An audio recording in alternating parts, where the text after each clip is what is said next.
Hello दोस्तों, नमस्कार। बात कर लेते हैं आज की दिन भर की सारी बड़ी खबरों की, जहां सबसे पहले आपको बताएंगे चीन पाकिस्तान से लगातार बढ़ रही चुनौती को देखते हुए भारत ने एक बड़ा एयर पावर प्लान तैयार कर लिया है। दोस्तों, चीन पाकिस्तान के खिलाफ भारत का सुपर प्लान 114 में से इतने राफेल भारत में बनाए जाएंगे। दोस्तों, बताएंगे कैसे इस खबर के बाद चीन पाकिस्तान की होने वाली है हालत खराब। तो वहीं अपने ही बयान पर बुरे फंसे बालेंद्र शाह काठमांडू समेत नेपाल के कई शहरों में भारी विरोध प्रदर्शन। बताएंगे प्रदर्शनकारी अब क्या मांग कर रहे हैं बालेंद्र शाह से। उधर दोस्तों, ईरान ने रद्द कर दी अमेरिका के साथ शांति वार्ता, धरी की धरी रह गई पाकिस्तान की पूरी प्लानिंग। हॉर्मुज को लेकर क्या आया नया अपडेट, जानकर आप भी रह जाएंगे दंग। वहीं ईरान की धमकी का दिखा तगड़ा असर, डोनाल्ड ट्रंप ने अचानक आनन फानन में मिलाया नेतन्याहू को फोन। लेबनान से लौटेगी क्या इजरायली सेना, क्या है जानकारी दोस्तों। वहीं बांग्लादेश को खतरे में डाल सकता है पद्मा नदी पर विशाल बांध, भारत से बैर ले रहे तारिक रहमान। बताएंगे क्या है अब तक की अपडेट इस पर। वहीं तृणमूल कांग्रेस ने अपने 2 विधायकों को क्यों किया निष्कासित। साथ ही अगर आप भी गैस सिलेंडर खरीदते हैं, गैस सिलेंडर का इस्तेमाल करते हैं, जाहिर तौर पर कर ही रहे होंगे,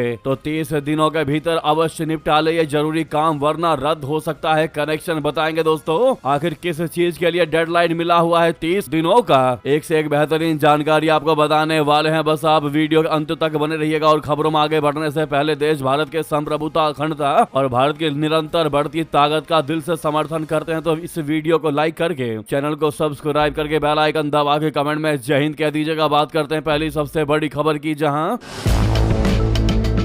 चीन और पाकिस्तान से लगातार बढ़ रहे खतरों को देखते हुए भारत अपनी आक्रामक और रक्षात्मक क्षमताओं को मजबूत बनाने में जुटा है। इसके लिए मोदी सरकार अब वायुसेना के बेड़े में राफेल विमानों को ज्यादा संख्या में शामिल करने का प्लान बना रही है। दोस्तों, इसके लिए फ्रांस के साथ 114 राफेल विमानों की डील पर बात चल रही है। जी हाँ दोस्तों, खास बात यह है कि ये सभी लड़ाकू विमान भारत में बनाए जाएंगे, जिससे देश में रोजगार बढ़ेगा। इस डील पर 3,25,000 करोड़ रुपए खर्च होने की संभावना है। ये डील न केवल दक्षिणी एशिया में भारतीय वायुसेना को सुपर पावर के रूप में स्थापित करेगी, बल्कि स्वदेशी रक्षा उत्पादन को भी बढ़ावा देगी। इससे एयरफोर्स में लगातार घट रहे स्क्वाड्रन की कमी को दूर करने में भी मदद मिलेगी। एनडीटीवी की रिपोर्ट के मुताबिक भारतीय वायुसेना को मजबूत बनाने के लिए सरकार ने गवर्नमेंट टू गवर्नमेंट समझौते के तहत अनुरोध पत्र जारी कर दिया है। इस अनुरोध पत्र में 114 राफेल फाइटर जेट्स की खरीद का प्रस्ताव है। फ्रांसीसी सरकार इस अनुरोध पर विचार कर रही है और अनुमान है कि आने वाले कुछ महीनों में वो इस पर निर्णय ले सकती है, जिसके बाद दोनों पक्षों में वार्ता शुरू होगी और 1 साल के भीतर आखिरी समझौता हो सकता है। दोस्तों, प्रस्ताव के मुताबिक 114 में से 94 विमानों का निर्माण भारत में ही होगा। इसके लिए फ्रांस के दसदा एविएशन और एक भारतीय औद्योगिक पार्टनर के बीच साझेदारी हो सकती है। ये विमान 4.5 जनरेशन वाला है और इनके भारत में निर्माण से देश की वायु श्रेष्ठता कहीं ज्यादा मजबूत हो जाएगी। इससे एयरफोर्स की सटीक हमला करने की क्षमता बढ़ेगी और विभिन्न इलाकों में उसकी परिचालन तैयारियां पहले से ज्यादा मजबूत हो जाएंगी। रक्षा हल्के में यह खरीदारी भारतीय वायुसेना मजबूत आधार देने वाली मानी जा रही है। जी हाँ दोस्तों, वही रक्षा विशेषज्ञों के मुताबिक प्रधानमंत्री मोदी जी अगले कुछ दिनों में फ्रांस यात्रा पर जाने वाले हैं। इस दौरान राफेल प्लेन के मुद्दे पर उनकी राष्ट्रपति इमैनुअल मैक्रोन के साथ अहम बातचीत आमने सामने हो सकती है। दोनों नेताओं के बीच जिस तरह के मधुर संबंध है, उसे देखते हुए डील पर फाइनल मुहर लगने की संभावना है। अगर ये समझौता फाइनल हो जाता है तो चीन और पाकिस्तान के लिए बड़ा झटका होगा। वायु रक्षा क्षमता के मामले में भारत अपने इन दोनों दुश्मनों से काफी आगे निकल जाएगा। यानी कि दोस्तों, चीन पाकिस्तान से लगातार बढ़ रही चुनौती के बीच भारत का ये कदम वाकई में भारत को पावरफुल बनाने की ओर अग्रसर है। अगर आप भी भारत के इस कदम का सराहना करते हैं, समर्थन करते हैं, तो we support this step comment में लिखते हुए सामने लाइक का बटन है। दोस्तों, अभी तक लाइक नहीं किया तो इस लाइक के बटन को सबसे पहले दबा दीजिएगा, 1 सेकंड भी नहीं लगेगा, दबाना मत भूलेगा। वहीं आपको नेक्स्ट खबर बता दें,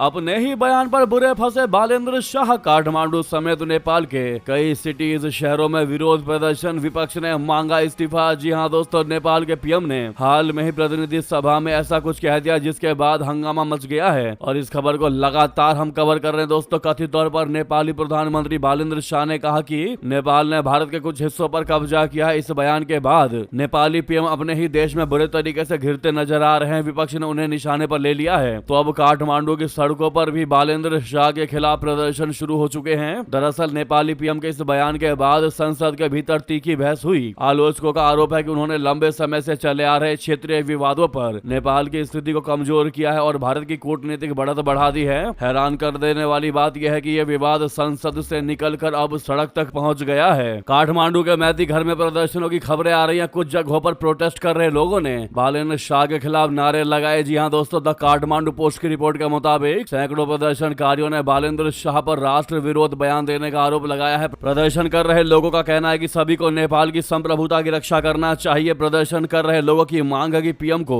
माफी मांगनी चाहिए। वहीं कुछ प्रदर्शनकारियों ने कहा कि बालेंद्र शाह को इस्तीफा दे देना चाहिए। वहीं अब नेपाल के विदेश मंत्रालय ने भी इस पर सफाई देते हुए कहा कि नेपाली पीएम के बयान का मतलब क्या था। मंत्रालय ने कहा कि प्रधानमंत्री ने संसद में जिस मुद्दे का जिक्र किया वो असल में 10 गजा एरिया यानी नो मैंस लैंड में अतिक्रमण और क्रॉस बॉर्डर कब्जे से जुड़ा है। मंत्रालय के मुताबिक नदी वाले इलाकों में नेपाल भारत की सीमा को फिक्स्ड बाउंड्री सिद्धांत का इस्तेमाल करके तय किया गया था, जिसके नतीजे में ऐसे हालात बने जहां एक देश के नागरिक दूसरे देश के अधिकार क्षेत्र में आने वाली जमीन पर खेती करते या रहते हैं। इस पर आपकी क्या राय है दोस्तों, साथ ही साथ आपको बता दें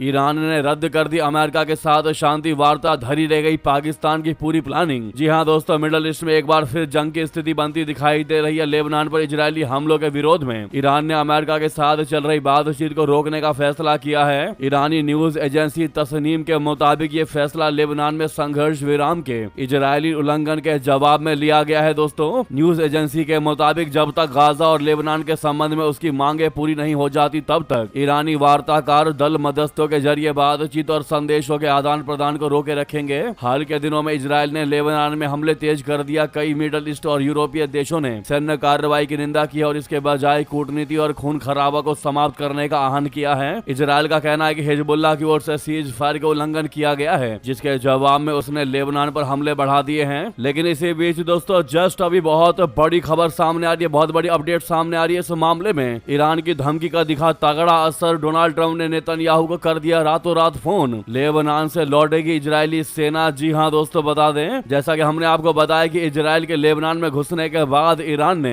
अमेरिका के साथ शांति वार्ता रद्द कर दी दोस्तों। लेकिन अब ईरान की धमकी का तगड़ा असर दिखाई दे रहा है दोस्तों। अमेरिका से बात करने से इनकार करने के बाद अब बड़ा मोड़ सामने आया है। अमेरिकी राष्ट्रपति ट्रंप ने खुद मोर्चा संभाला। उन्होंने इजरायली प्रधानमंत्री बेंजामिन नेतन्याहू से बात की और बेरूत की तरफ बढ़ रहे इजरायली सैनिकों को वापस करवा दिया। इतना ही नहीं, ट्रंप के नुमाइंदों ने सीधे हिजबुल्लाह से भी बात की और हिजबुल्लाह ने माना कि अब ना वो इजरायल पर हमला करेगा ना इजरायल उस पर। फिलहाल गोलीबारी रुकने की उम्मीद बन गई है, लेकिन असली शांति का रास्ता अभी लंबा है। इस बीच ट्रंप ने एक और बात बताई है कि ईरान के साथ बातचीत जारी है, बात खत्म नहीं हुई है। ट्रंप ने दावा किया कि उनकी इजरायल के प्रधानमंत्री बेंजामिन नेतन्याहू से बेहद सकारात्मक बातचीत हुई है। ट्रंप के मुताबिक इजरायल ने बेरूत में सेना नहीं भेजने और आगे बढ़ने वाली टुकड़ियों को वापस बुलाने का फैसला किया है। उन्होंने ये भी कहा कि हिजबुल्लाह के प्रतिनिधियों के साथ बातचीत में गोलीबारी रोकने पर सहमति बनी है। इससे पहले ईरान की सेना ने इजरायल को तगड़ी धमकी दी थी। कहा था कि अगर इजरायल ने लेबनान में हमला किया तो उसकी ओर से जवाब दिया जाएगा। वहीं इजरायली आर्मी की ओर से लेबनान में बमबारी और स्थानीय लोगों को कई इलाके खाली करने की धमकी देने के बाद ईरान ने अपनी ये प्रतिक्रिया दी और इसके बाद जब देखा कि इजरायल नहीं मान रहा तो उसने अमेरिका के साथ बातचीत रद्द करने की धमकी दे दी। लेकिन इसी बीच चौंकाने वाली एक और जानकारी सामने आ रही है, वो ये कि हॉर्मुज के बाद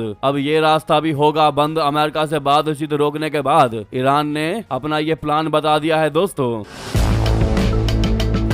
ईरान ने एक बार फिर स्ट्रेट ऑफ हॉर्मुज को पूरे तरीके से बंद करने की धमकी दी है, जिससे वैश्विक तेल आपूर्ति पर गंभीर खतरा मंडरा रहा है। तस्नीम न्यूज एजेंसी के मुताबिक ईरान ने न केवल हॉर्मुज स्ट्रेट को ब्लॉक करने का फैसला किया है, बल्कि बाब अल मंदेब स्ट्रेट समेत अन्य मोर्चा को भी सक्रिय करने की तैयारी कर रहा है। ये कदम इजरायल के लेबनान में जारी आक्रामक कार्रवाइयों के जवाब में उठाया गया है। लेकिन वहीं आपको बता दें, अच्छी बात यह है कि कोई भी तेल चलेगा। जी हाँ, हॉर्मुज ब्लॉकेड के बीच भारत हर क्रूड को बना रहा मुनाफे का सौदा। जी हाँ दोस्तों, सही सुना आपने। दरअसल ईरान युद्ध की वजह से भारत की जो तेल रिफाइनरियां हैं उनका पूरा गणित गड़बड़ा गया है, पूरी मैथ डिस्टर्ब हो चुकी है दोस्तों। युद्ध के बीच मध्य पूर्व से तेल सप्लाई के लिए अहम समुद्री रास्ता हॉर्मुज स्ट्रेट बंद हो गया है, जिस कारण कच्चे तेल की कमी हो गई है। चुनौती सिर्फ कच्चे तेल की मात्रा तक ही सीमित नहीं है, बल्कि इस बात की भी है कि किस प्रकार का कच्चा तेल मिल रहा है। ईरान युद्ध और हॉर्मुज स्ट्रेट के बंद होने के कारण मध्य पूर्व से तेल बहुत कम आ रहा है, जिसके कारण भारत की रिफाइनरियां अब अन्य देशों से कच्चा तेल खरीदने को मजबूर हैं। इसके चलते वो अपने परिचालन में बदलाव कर रही हैं ताकि अलग अलग तरह के हैवी क्रूड ग्रेड को प्रोसेस किया जा सके और उन ईंधनों का उत्पादन बढ़ाया जा सके जिनकी बाजार में इस समय सबसे ज्यादा मांग है। रिफाइनिंग और पेट्रोकेमिकल तकनीकों की वैश्विक कंपनी लुम्मस टेक्नोलॉजी के चीफ टेक्नोलॉजी ऑफिसर उज्ज्वल के मुखर्जी ने इकोनॉमिक टाइम्स को बताया कि मौजूदा हालात की वजह से कई प्रमुख तेल उत्पादक क्षेत्रों से होने वाली सप्लाई प्रभावित हुई है जो पारंपरिक रूप से भारत को तेल उपलब्ध कराते हैं। उन्होंने कहा कि इसकी वजह से भारतीय रिफाइनरियों को ऐसे क्रूड की प्रोसेसिंग करनी पड़ रही है जो पहले उनकी सामान्य फीड स्टॉक लिस्ट का हिस्सा नहीं थी। भारत के रिफाइनिंग सेक्टर को 4 साल पहले यूक्रेन युद्ध शुरू होने के बाद भी इसी तरह का बदलाव करना पड़ा था। उस समय भारतीय रिफाइनरियां भारी छूट पर उपलब्ध रूसी कच्चे तेल की खरीद बहुत अधिक बढ़ा दी थी और उन क्रूड्स ग्रेड्स को प्रोसेस करना शुरू किया था। जी हाँ दोस्तों, वहीं बता दें कुवैत पर अपने हमलों की निंदा पर भड़का ईरान, ईयू की लगा दी क्लास, कहा बंद करो अपना ये पाखंड। जी हाँ दोस्तों, क्या है जानकारी। दरअसल मध्य पूर्व में बढ़ते तनाव के बीच ईरान और यूरोपीय संघ के बीच कूटनीतिक टकराव और ज्यादा तेज हो गया है। ईरान ने कुवैत पर किए गए अपने हमलों की यूरोपीय संघ द्वारा की गई निंदा को पाखंडी और गैर जिम्मेदाराना करार दिया है। ईरान के विदेश मंत्रालय के प्रवक्ता इस्माइल बाघई ने आज आलोचना को पाखंड बताते हुए कहा कि ईरान ने केवल उन सैन्य ठिकानों और संसाधनों को निशाना बनाया जिनका उपयोग उसके खिलाफ अमेरिकी हमले करने के लिए किया जा रहा था। उनके मुताबिक ये कार्रवाई संयुक्त राष्ट्र चार्टर के तहत आत्मरक्षा का वैध अधिकार है। किसी भी देश को अपनी भूमि का उपयोग दूसरे देश पर हमले के लिए नहीं होने देना चाहिए। यूरोपीय संघ हमलावरों को बचा रहा है और पीड़ित पक्ष को दोषी ठहरा रहा है। यूरोपीय संघ ने 29 मई को जारी बयान में कुवैत पर ईरानी हमले की कड़ी निंदा की थी। ईयू के मुताबिक हमला कुवैत की संप्रभुता का उल्लंघन है। इससे क्षेत्रीय सुरक्षा और स्थिरता को खतरा पैदा हुआ है। सभी पक्षों को अंतर्राष्ट्रीय कानून और संयुक्त राष्ट्र चार्टर का सम्मान करना चाहिए। यूरोपीय संघ ने यह भी कहा कि संयुक्त राष्ट्र सुरक्षा परिषद के प्रस्ताव 2817 को पूरी तरह लागू किया जाना चाहिए जिसमें ईरान से खाड़ी देशों और जॉर्डन पर हमले रोकने का आग्रह किया गया था। दोस्तों अब बात कर लेते हैं अलग बड़ी खबरों की, जहां बांग्लादेश को खतरे में डाल सकता है पद्मा नदी पर विशाल बांध। भारत से बैर ले रहे तारिक रहमान, क्या कहा एक्सपर्ट्स ने। दरअसल बांग्लादेश ने अपने इतिहास के सबसे बड़े नदी इंजीनियरिंग प्रोजेक्ट में से एक पद्मा बैराज को मंजूरी दी है। ये नदी को कंट्रोल करने की परियोजना है जिसका मकसद सूखे की मार झेल रहे देश के दक्षिणी पश्चिमी हिस्से में पानी की कमी दूर करना है। ये फैसला ऐसे समय लिया गया है जब देश में नदियों की स्थिति काफी नाजुक है। भारत से तनातनी की कीमत पर इस परियोजना पर बढ़ रहे तारिक रहमान सरकार ने पद्मा बैराज को बांग्लादेश के लिए जरूरी बताया है, लेकिन एक्सपर्ट इससे सहमत नहीं दिखाई दे रहे। पानी नदियों और दक्षिण एशिया के दो जानकार महबूब सहाना और बायस अहमद ने द डेली स्टार में अपने लेख में कहा है कि बांग्लादेश के क्षेत्रीय स्तर पर पानी की कमी की समस्या को कम करने के बजाय पद्मा बैराज से यह खतरा बढ़ सकता है कि पूरे उपमहाद्वीप में नदियां इंजीनियरिंग के नाम पर एक तरफा दखल देने का सिलसिला तेज हो गया है। दक्षिण एशिया बांध बनाने की एक क्षेत्रीय होड़ में शामिल हो रहा है जबकि उसके पास नदियों के पानी को बांटने के लिए जरूरी संस्थाएं मौजूद नहीं है। चीन ब्रह्मपुत्र नदी के ऊपरी हिस्से में दुनिया का सबसे बड़ा हाइड्रो पावर बांध बना रहा है। भारत भी बांध बनाने के काम में तेजी ला रहा है। भारत बांग्लादेश की गंगा पानी के बंटवारे पर संधि भी इसी साल खत्म हो रही है। जी हाँ, एक्सपर्ट ने कहा है कि बांग्लादेश का पानी का संकट असली है, लेकिन पानी के बंटवारे के नए समझौतों और पड़ोसी देशों के साथ सहयोग के बिना नए बैराज से नदी इंजीनियरिंग का वही सिलसिला दोहराए जाने का खतरा है जिसने पहले ही दक्षिण एशिया के जलमार्गों को अस्थिर कर दिया है। पद्मा बैराज के पूरा होने पर इसका मुख्य हिस्सा 2 किलोमीटर से ज्यादा लंबा विशाल बांध होगा। इसे इस तरह से बनाया गया है कि यह मानसून के मौसम में पानी जमा करेगा और सूखे के महीनों में उसे छोड़ेगा। इससे ताजे पानी का बहाव बना रहेगा और सूखे मौसम में खारे पानी को आगे बहाकर ले जाने में मदद मिलेगी जिससे खारे पानी के अंदर आने की समस्या कम होगी। वहीं दोस्तों जानकारी एक और सामने आ रही है बांग्लादेश से, जहां बांग्लादेश में मचा बवाल। इस्लामी बैंक के नए चेयरमैन को लेकर हिंसक प्रदर्शन। जी हाँ दोस्तों, पुलिस ने किया लाठी चार्ज। बता दे बांग्लादेश की राजधानी ढाका में इस्लामी बैंक PLC के नए चेयरमैन की नियुक्ति को लेकर उत्पन्न विवाद अब हिंसक रूप ले चुकी है। बैंक मुख्यालय के सामने ग्राहकों और कर्मचारियों के प्रदर्शन के दौरान पुलिस के साथ जोरदार झड़प हुई। पुलिस ने प्रदर्शनकारियों को तितर बितर करने के लिए लाठी चार्ज, आंसू गैस, साउंड ग्रेनेड और पानी की बौछारों का इस्तेमाल किया। इस कार्रवाई में दर्जनों लोग घायल हुए। बताया जा रहा है कि प्रदर्शनकारी सचेत ग्राहक मंच के बैनर तले बैंक के मुख्य द्वार कार पर बैठे थे। पुलिस ने पहले चेतावनी दी, लेकिन प्रदर्शनकारियों के हटने से इनकार करने पर आक्रामक कार्रवाई की गई। आंसू गैस के धुएं से पूरा इलाका भर गया और पानी की तेज धार से कई महिलाएं व बुजुर्ग घायल हो गए। बताया जा रहा है कि घायलों को नजदीकी अस्पतालों में भर्ती कराया गया है। हालांकि घायलों की सटीक संख्या की अभी आधिकारिक पुष्टि नहीं हुई है। जी हाँ दोस्तों, उधर बता दे पाकिस्तान आई EU उपाध्यक्ष से इशाक डार की गुहार, अलापा उनके सामने कश्मीर का राग, कहा भारत ने सिंधु संधि को निलंबित करके हमको संकट में डाला है। जी हाँ, आपको बता दें पाकिस्तान सरकार ने यूरोपियन कमीशन यानी EU की शीर्ष राजनयिक के सामने सिंधु जल संधि के निलंबन का मामला उठाया है। साथ ही कश्मीर पर फिर एक बार पुराना राग अलापा है। पाकिस्तान के विदेश मंत्री और डिप्टी CM इशाक डार ने यूरोपीय संघ यानी EU की उपाध्यक्ष काजा कल्लास के सामने ये बातें उठाई है। काजा इस समय इस्लामाबाद के दौरे पर मौजूद है। पाकिस्तान उनकी इस यात्रा को अपने भारत विरोध के लिए इस्तेमाल करने के प्रयास में लगा हुआ है। इशाक डार ने सोमवार को अपने बयान में कहा कि उन्होंने कश्मीर के मुद्दे पर काजा कल्लास को पाकिस्तान की चिंताओं से अवगत कराया है। डार ने कहा कि उन्होंने काजा से संयुक्त राष्ट्र सुरक्षा परिषद के प्रस्तावों के अनुरूप कश्मीर विवाद के समाधान की वकालत की। उन्होंने दावा किया कि काजा ने पूरे मुद्दे को ध्यान से सुना है। पाकिस्तानी विदेश मंत्रालय ने बताया कि इशाक डार ने EU की उच्च प्रतिनिधि काजा को सिंधु जल संधि यानी IWT पर पाकिस्तान के रुख के बारे में जानकारी दी है। डार ने कथित अस्थायी मध्यस्थता न्यायालय के इस मुद्दे पर आए आदेशों और रतले और किशन गंगा जल विद्युत संयंत्रों से जुड़े विवादों पर भी बात की और पाकिस्तान के साथ अन्याय होने का दावा उठाया। इशाक डार ने काजा कल्लास के सामने दावा किया कि IWT की कार्यवाही के दौरान मध्यस्थता न्यायालय ने इस्लामाबाद के रुख को सही माना है। उन्होंने कहा कि सिंधु संधि पर भारत एक तरफा फैसला नहीं ले सकता है, क्योंकि इससे पाकिस्तान संकट में आता है। भारत ने बीते साल पहलगाम आतंकी हमले के बाद IWT को निलंबित किया था। इसके बाद उसे पाकिस्तान तकरीबन पूरी दुनिया के सामने गुहार लगा चुका है। दोस्तों, हालांकि रियलिटी क्या है, हकीकत क्या है, आप और हम बहुत अच्छे से जानते हैं। ऐसे में अपना पक्ष रखने का प्रयास कर रहा है पाकिस्तान और झूठे झूठे बेबुनियाद आरोप लगा रहा है भारत पर। अगर आप भी मानते हैं कि पाकिस्तान किसी के भी आगे रो गाले, लेकिन भारत को जो करना है भारत कर कर ही रहेगा, पाकिस्तान को झुका कर ही रहेगा, घुटनों पर लाकर माफी मंगवा कर ही रहेगा, तो कमेंट में मेरा भारत महान और भारत से पंगा पड़ेगा भारी जरूर लिख दीजिएगा। दोस्तों, नेक्स्ट खबर बता दें,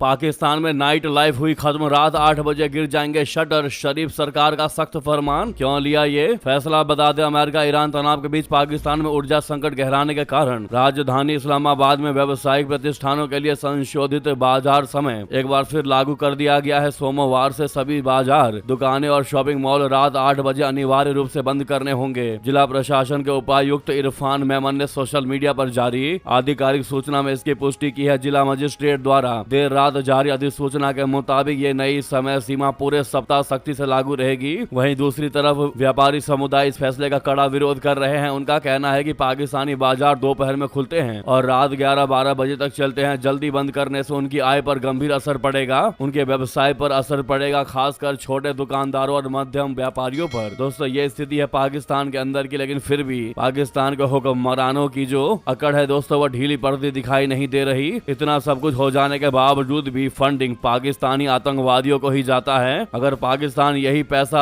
देश को सुधारने में लगाता तो आज देश वाकई में पाकिस्तान भी तरक्की कर रहा होता, लेकिन नहीं, पाकिस्तान का मतलब ही आतंकवाद है और वही करती दिखाई दे रही है शहबाज और मुनीर की सेना। साथ ही साथ आपको बता दें, रूस का टैंकर भर तेल लगा दांव पर आधे रास्ते से लौटाया गया वापस। बता दें, फ्रांस ने रविवार को ब्रिटेन के साथ मिलकर रूस के एक तेल टैंकर को अपने कब्जे में ले लिया। फ्रांस की नौसेना ने रविवार को रशिया से आ रहे और अंतर्राष्ट्रीय प्रतिबंधों के दायरे में शामिल तेल टैंकर टैगोर पर कार्रवाई करते हुए उसे अपने कब्जे में ले लिया। यह जानकारी फ्रांस के राष्ट्रपति इमैनुअल मैक्रोन ने सोशल मीडिया प्लेटफॉर्म एक्स पर दी। मैक्रोन ने लिखा कि ऑपरेशन अटलांटिक महासागर के अंतर्राष्ट्रीय जल क्षेत्र में कई साझेदार देशों, जिनमें यूनाइटेड किंगडम भी शामिल है, उनके सहयोग से समुद्री कानून का पूरी तरीके से पालन करते हुए चलाया गया। उन्होंने कहा कि यह स्वीकार नहीं किया जा सकता कि जहाज अंतर्राष्ट्रीय प्रतिबंधों को दरकिनार करे, समुद्री कानून का उल्लंघन करे और उस युद्ध को वित्तीय मदद पहुंचाए जो रूस पिछले 4 वर्षों से यूक्रेन के खिलाफ लड़ रहा है।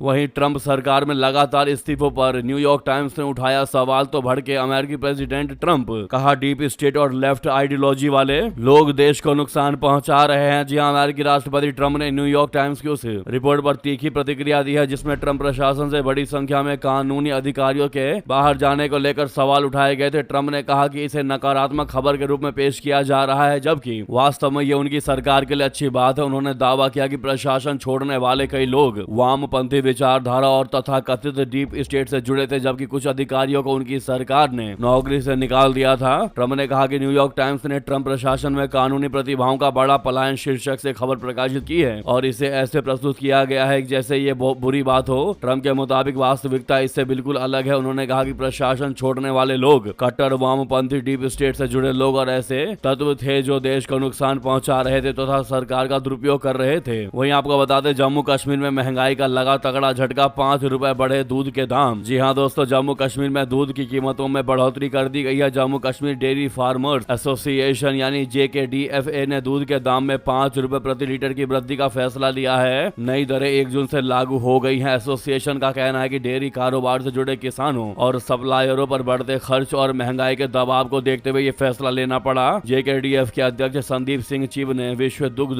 दिवस के मौके पर इस बढ़ोतरी की घोषणा की। उन्होंने कहा कि पशुओं के चारे, दवाइयों, परिवहन और अन्य जरूरी खर्चों में लगातार बढ़ोतरी हो रही है। इस मुद्दे पर क्या है आपकी राय दोस्तों, अवश्य कमेंट कीजिएगा। वहीं बता दें तृणमूल कांग्रेस ने अपने 2 विधायकों को किया निष्कासित। दूसरी तरफ अभिषेक बनर्जी के घर पहुंची CID। जी हां दोस्तों, पश्चिम बंगाल से एक बड़ी खबर सामने आ रही है। तृणमूल कांग्रेस ने अपने 2 विधायकों को पार्टी से निष्कासित कर दिया है। TMC ने पार्टी विरोधी गतिविधियों को लेकर विधायक संदीपन शाह और ऋतव्रता बनर्जी को निष्कासित कर दिया। ये घटनाक्रम पश्चिम बंगाल में 2026 के विधानसभा चुनावों के बाद TMC के सत्ता से बेदखल होने के बाद पार्टी नेताओं के भीतर बढ़ते असंतोष के बीच आया है। एक बयान में TMC ने कहा कि शाह और बनर्जी रविवार को पार्टी सुप्रीमो ममता बनर्जी के कोलकाता स्थित काली घाट आवास पर बुलाई गई बैठक में शामिल नहीं हुए और ये भी कहा है कि ये देखा गया है कि दोनों नेताओं ने ऐसे बयान दिए हैं जो तृणमूल के हितों के लिए हानिकारक है। पश्चिम बंगाल से दूसरी बड़ी खबर यह है कि पश्चिम बंगाल अपराध जांच विभाग यानी CID ने हस्ताक्षर जालसाजी मामले की जांच तेज कर दी है। CID के जांचकर्ताओं ने सोमवार शाम को कालीघाट इलाके में स्थित तृणमूल कांग्रेस के राष्ट्रीय महासचिव और सांसद अभिषेक बनर्जी के आवास का दौरा किया। जांच एजेंसी ने अभिषेक बनर्जी के आवास पर 48 घंटे से कुछ अधिक समय में सोमवार शाम को दूसरी बार दौरा किया। यह घटनाक्रम तब सामने आया जब अभिषेक बनर्जी ने स्वास्थ्य कारणों का हवाला देते हुए जांच एजेंसी से पेशी के लिए 15 दिन का समय मांगा था। CID के एक वरिष्ठ अधिकारी ने बताया कि जांच टीम सोमवार शाम करीब 5:30 बजे अभिषेक बनर्जी के आवास पर पहुंची और जांच के तहत परिसर का वीडियो बनाया। वहीं दोस्तों आखिर किस पर भड़की ममता बनर्जी? कहा कल तक मेरे पैरों पर झुकते थे और आज उल्टा सीधा व्यवहार कर रहे हैं। पश्चिम बंगाल के पूर्व मुख्यमंत्री ममता बनर्जी ने भाजपा पर हमला बोला। ममता बनर्जी ने एक तरफ भाजपा पर पार्टी तोड़ने का आरोप लगाया, वहीं दूसरी तरफ बंगाल पुलिस पर भी सवाल उठा दिए। ममता बनर्जी ने कहा कि कैसे जो लोग मेरे पैरों पर कभी झुका करते थे आज उल्टा सीधा व्यवहार कर रहे हैं। ममता बनर्जी ने कहा कि TMC और ज्यादा मजबूत बनकर उभरेगी। उन्होंने कहा कि जो लोग कह रहे हैं कि हमारी पार्टी के नेता कार्यकर्ताओं के साथ खड़े नहीं हो रहे हैं वो झूठी खबरें फैला रहे हैं। इतना ही नहीं, उन्होंने ये भी दावा किया कि भाजपा ने बाहर से लोगों को बुलाकर अभिषेक पर हमला करवाया, उन्हें खाना दिया गया। इससे जुड़े सबूत भी उनके पास मौजूद है। ममता बनर्जी ने यह भी कहा कि समय आने पर मैं भी खेला करूंगी। ममता ने आगे कहा कि कानून व्यवस्था की धज्जियां उड़ चुकी है, यहाँ तक कि हिटलर ने भी ऐसा नहीं किया होगा। TMC चीफ ने कहा कि हालात इतने खराब है कि इन्हें बयां करने के लिए शब्द तक नहीं मिल रहे हैं। अब आप ही सोचिए दोस्तों, जिसने 15 साल बंगाल में राज किया और बंगाल में गुंडा राज पूरे तरीके से चल रहा था, हर कोई जहां देखो वहां हिंसा की खबरें आ रही थी। घरों में पेट्रोल बम बनाए जा रहे थे,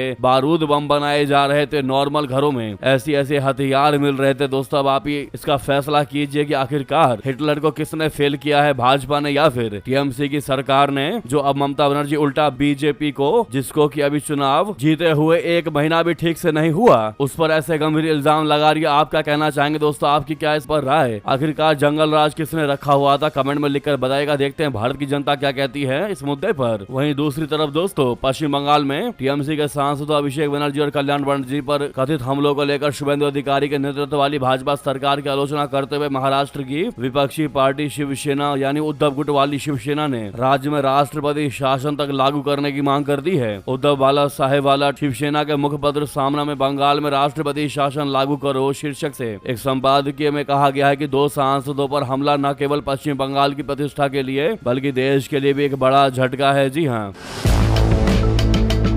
तो वही अंतिम खबर की बात कर लेते हैं, जहां 30 दिन के भीतर निपटा ले ये जरूरी काम वरना रद्द होगा गैस कनेक्शन। क्या है नया नियम? दरअसल दोस्तों, ईरान अमेरिका जंग ने पूरे विश्व में खलबली मचा कर रखी है। ये बात हम और आप बहुत अच्छे से जानते हैं और जिसका असर भारत में गैस की सप्लाई पर बहुत ही तगड़े तरीके से पड़ रहा है। एलपीजी के इस्तेमाल और सब्सिडी के इस्तेमाल को रोकने के लिए केंद्र सरकार ने एक बेहद बड़ा और निर्णायक फैसला लिया है। देश में पाइप्ड नेचुरल गैस यानी पीएनजी कनेक्शन बढ़ाए जा रहे हैं, लेकिन इसके बाद भी एलपीजी का इस्तेमाल कम नहीं हो रहा है। इसे देखते हुए अब सरकार ने दोहरे गैस कनेक्शन को खत्म करने का फैसला लिया है। अब 1 जून 2026 से पीएनजी कनेक्शन रखने वाले उपभोक्ताओं के लिए 30 दिन की डेडलाइन तय की गई है। अगर इस समय सीमा में एलपीजी सिलेंडर सरेंडर नहीं किया जाता है तो फिर उसे कैंसिल कर दिया जा सकता है। दोस्तों, क्या है नया नियम आपको बता दे। एक परिवार जिसमें पति पत्नी अविवाहित विवाहित बच्चे और बुजुर्ग माता पिता शामिल हैं, अगर एक ही रसोई का साझा इस्तेमाल करते हैं तो उनके नाम पर केवल एक ही एलपीजी सिलेंडर कनेक्शन अलॉट रहेगा। जिन ग्राहकों के पास एक से ज्यादा कनेक्शन पाए जाएंगे उनकी गैस सप्लाई तुरंत प्रभाव से बंद कर दी जाएगी। ये सप्लाई कूट रूप से तभी बहाल होगी जब उपभोक्ता अपने सभी अतिरिक्त कनेक्शनों को समय से सरेंडर कर देगा। अगर कोई उपभोक्ता अपनी मर्जी से अपना अधिक कनेक्शन सरेंडर करता है तो वो अपने बचे हुए इकलौते कनेक्शन को डबल बॉटल कनेक्शन यानी 2 सिलेंडरों वाले कनेक्शन में अपग्रेड करवा सकता है। आशा करते हैं आप समझ गए होंगे दोस्तों क्या है नई जानकारी, नया नियम सिलेंडर को लेकर। वहीं दोस्तों, इस मुद्दे पर आपकी जो भी राय हो कमेंट करके बताएगा। कोई भी सवाल हो प्रश्न हो तो जरूर पूछेगा। लगे हाँ तो वीडियो को लाइक करके इस चैनल को सब्सक्राइब करके बेल आइकन दबा के कमेंट में जय हिंद अवश्य कहिएगा। और जहां पर भी आपका ग्रुप हो व्हाट्सएप फेसबुक एक्स पर शेयर करना बिल्कुल मत भूलिएगा। जय हिंद, जय भारत, जय श्री राम।